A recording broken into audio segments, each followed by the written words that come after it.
Tara na at maligo tayo sa Melgar.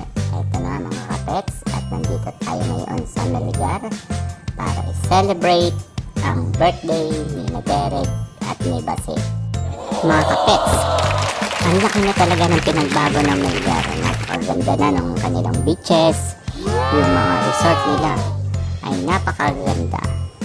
So mga kapets, samahan nyo kami at i-celebrate natin ang birthday ng ating mga kapamilya, kapuso at kapatid. At ito nga mga kapets, tayo nagbiyahe na papuntang Melgar.